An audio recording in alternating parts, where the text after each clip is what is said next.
గర్భేచ సుఖలేశోపి, జీవితంలో ఏ దశ సుఖమో చెప్పు నువ్వు అన్నాడు. గర్భంలో ఏమైనా సుఖం ఉందా? అక్కడ తీవ్రమైన బాధే. దాని తర్వాత జీవితంలో ఈ శరీరం ఆది వ్యాధి నిలయం. ఆది వ్యాధి అంటే మానసిక రోగాలకి ఆది అని, శారీరక రోగాలకి వ్యాధి అని కదా పేరు. వీటికి నిలయం. చిట్ట చివరికి మృత్యువు. ఇన్ని దుఃఖములతో కూడుకున్నటువంటిది సుఖం అనుకోవడం కేవలం భ్రమజనితం మాత్రమే. ఇవన్నీ ఇక అనుబంధాల గురించి చక్కగా చెప్తున్నాడు. ఇక విషయాలన్నీ అయిపోయాయి, ఇంకా వ్యక్తుల గురించి చెప్తున్నాడు. ఇది నాది నాది అని అనుబంధం పెట్టుకుంటావు. ప్రతి అనుబంధం ఉన్న ప్రతిసారి కూడా ఇది ఏమవుతుందో అని భయం ఉంటూనే ఉంటుంది. ప్రతి అనుబంధం వల్ల అనేకములు ఉంటాయి. ఎందుకంటే నువ్వు అనుబంధంగా పెట్టినది నీకు అనుకూలంగా ఉందో లేదో ఒక బాధ. మొదటి వరకు పిల్లలు లేరని ఒక బాధ, పిల్లలు కలుగుతారు. కలిగిన వాడు నువ్వు అనుకున్నట్టు చదువుకోలేదని బాధ, తర్వాత వాడికి అనుకున్న పొజిషన్ వచ్చిందో లేదో అని బాధ. ఇన్ని బాధలు పడతావు.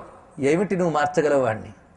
చిట్ట చివరికి వాడు నీకు అనుకూలంగా ఉంటాడని వేదన అంతా అయిపోతుంది. మధ్యలో వియోగాదుల బాధ. ఇన్ని ఉంటాయి. కనుక అనుబంధాల వల్ల సుఖమా? అది భ్రమ మాత్రమే.